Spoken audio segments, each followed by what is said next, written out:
Hello and welcome to Baron's Den, and we have some more news involving the Gnome team.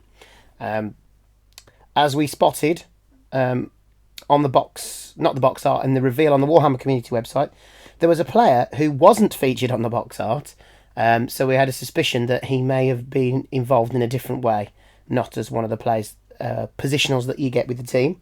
And it has been confirmed we are looking at the newest star player for Blood Bowl, who can play in the Thimble Cup for the Gnome team. Didn't include him in my speculation because I had a feeling he was going to pop up again as either a star player or potentially as a Forge World extra, but I wasn't sure. And I'll be honest, I forgot. So let's have a look at what they've got to say about this gnome. So the Gnomes of Blood Bowl have hooked a fantastic fisherman for a star player. Oh, hooked. I'm sure that'll be the first of many. Fisherman-themed puns. We've got Jim and Bob. I do my best Jim and Bob voices, which aren't great. I couldn't help but notice you've taken inspiration from this new star player and brought a fishing rod with you today, Bob. Well, Jim, they say you should dress for the job you want and not the job you have. Angling for a promotion, are we? The Blood Bowl Gnome team was announced at Warhammer World Anniversary Preview on Saturday. And while these pint-sized players were shown frolicking on the gridiron for the first time, eagle-eyed fans may have noticed a suspicious-looking character in the video. The mysterious angler is none other than Rodney Roachbait, the legendary star player and notorious lineman of the Altdorf Park Anglers. So there he is, in all his glory, Rodney Roachbait. He looks brilliant. Like a proper garden gnome-looking fella with a little bit of Blood Bowl paraphernalia. He's got a cup there. He's got a ball on the end of his fishing rod. He looks like he's got a bucket of bait here, and I'm not actually entirely sure what that is. It looks a bit dodgy. Don't know what it is. But yeah, love the model. I think that looks great. The sizing probably will be about halfling sized up to here. So all in all, he's probably no bigger than like a human lineman, or this bit might be a little bit bigger. So he's going to be quite a small guy. Rodney is a rather unorthodox player, even for a gnome. He chose to take to the pitch with the Altdorf Park Anglers in order to prove the big, loud and brash game of Blood Bowl was a cinch compared to the demanding sport of fishing. Sadly, his first few games were a flop. After failing to net a single win, Rodney decided to stick with what he knows best, bringing his trusty fishing rod with him against the Merry Mootmen halfling team and dazzling spectators with his artful angling skills. It was a victory for the gnomes, and one he doesn't like to carp on about. Carp on about. And here we got the art for him. Oh, it's a squashed can of something. What's the lemonade version of Blood Bowl world? Is it Croxerade, something like that? I don't know if it's supposed to be anything specific to fishing, but yeah, it's a squashed can with the innards coming out. Okay.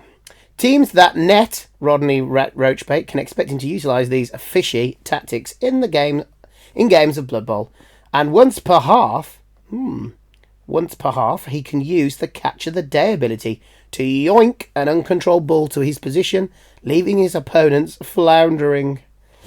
Once per half special rule. Let's have a look at it. Catch of the Day. Once per half, if Rodney is standing and begins his activation within 3 squares of a ball, which is on the ground, he may roll a d6. On a 1 to 2, nothing happens. On a 3+, Rodney immediately gains possession of the ball. Interesting. Once per half, so unlike some of the star player abilities, this is a twice a game situation. Let's just check this. So he's got to be standing, and it's got to be at the beginning of his activation. But it doesn't say that this is instead of an action, so presumably he can do this and then perform his action. 3 squares of the ball. The ball's got to be on the ground, so he can't. That would have been cool if he could, but probably overpowered if he could have literally yoinked it out of someone's hands with the fishing rod. But yeah, so basically you can pick up the ball that's 3 squares away. Obviously on a 3+, which for a lot of players is your general role to pick up the ball. The downside being there's no built-in reroll here, and he'll undoubtedly have loner, so it's not like you'll be able to reroll that. But That could be useful in a pinch if you've just turned over the ball, and you want to get it to, and you can't get to it, and it's close to your end zone, you want to get it back, or if it's right in the scrum of lots of tackle zones, and you just want to whip it up with a 3+, because it says within 3 squares, you could be adjacent to it, but you could still use this ability, and it means that you don't have to dodge into the square or attempt to pick it up whilst there's tackle zones on it. So it is situational, but I imagine that's a situation that will pop up in most games where you might want to try and pick up the ball. The only downside is, first of all, you need Rodney to be within 3 squares of this situation, and 2, you need him to still be alive, which is going to be part of the problems, I think, with the Gnomes, that he's probably going to have a similar armour to his Gnome compatriots, and there's a very big suspicion that they're going to have halfling or maybe even worse armour. So they might, if they're lucky, get goblin armour, but the fact that they called out their low armour in the Warhammer community update, the fact that they called it out for low armour tells me that it's probably going to be lower than your likes of your Wood Elves, your Skaven and your Goblins. So I'm thinking 7+. So that's the problem with these special rules. It's all great, it's all well and great, but if the player isn't around anymore to utilise it, it could be an issue. However, it is different and it's pretty cool. Anyone who wants to put him in his place, will have a tough time, as the combination of stunty and sidestep skills make him a slippery little customer. If he's on the receiving end of a tackle, and not the stuff at the end of a fishing rod, jump up ensures he can swiftly recover. Okay, so I think this is really reaffirming that Gnomes are the jump up team, aren't they? So you've got Norse are the block team, Amazon are the dodge team, Snotlings are the infuriating team, but they're sidesteppers. All their linemen come with sidestep, and it seems like Gnomes are the jump up team, because it's been mentioned on the linemen. This guy's got it. I don't see why any of the others wouldn't have it, with the exception, obviously, of the Tree Man and potentially the Beastmasters. But that does still seem like jump up is their MO, which is going to be annoying when you think you've got these players down and they can just jump up and get moving again. And it's suggesting that sidestep perhaps is a skill for him and that the Gnomes themselves don't have it, which isn't really what I thought anyway. So that gives him a little bit more usefulness, that he's got that sidestep. That might be helpful in keeping him within 3 squares when people are trying to block him.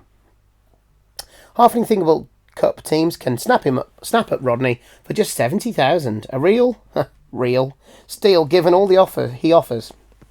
He'll be available soon as an expert kit made from Forge World resin. If you are feeling the allure of this phenomenal piscator, piscine is to do with fish, isn't it? Or swimming. I admit I have not seen that word before. I shall Google that word afterwards to find out what it means, because I haven't got a clue. Stick with the Warhammer community for news of his release. Okay, so last few things of note. Halfling Thimble Cup, which is great, because that probably means that's where the Gnome team's going, which makes complete sense. And it means we're getting another team then for the Halfling Thimble Cup, because I have always thought that there seems little point really to the Halfling Thimble Cup and the World's Edge Super League, as they don't have any other teams within them, just the one. And I know that the Dwarves double up and have the Old World Classic as well, which is part of the reason why I thought, well, why do we need the World's Edge Super League? It's thematic, but it's not really having much of an impact on the game, unless you're having certain specific Dwarf star players. Maybe you'll get quite Chaos Dwarves in there, but again, lore-wise, it doesn't really make sense for them to be in World's Edge, because they're more Darklands. Well, they are Darklands. And also, I don't like the idea of a Chaos Dwarf star player playing on a Dwarf team, and vice versa. Anyway, I've got distracted off Gnomes. So yeah, they're going to be in Thimble Cup. This guy, it sounds like he's only going to be Thimble Cup, so he can only really be used by Halflings and Gnomes, which is a bit of a shame, because at 70,000, he does fit nicely into that bracket of, I haven't got enough to get a reroll or a bribe or a, not wanting to be rude, better star player, but I've got enough that maybe I don't want to just get a keg. Is he better than a keg? Well, that's the question, isn't it? Potentially not if you're going to be expecting a lot of knocked out gnomes, but it's another option, and it is interesting. So that's everything for Rodney Roachbait.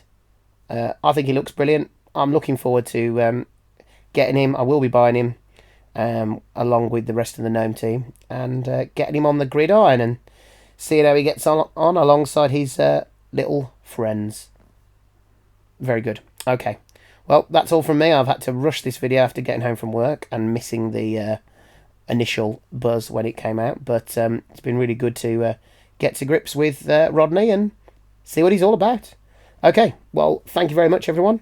And I'll see you all on the next video. Don't forget to like and subscribe. Thank you very much. Bye.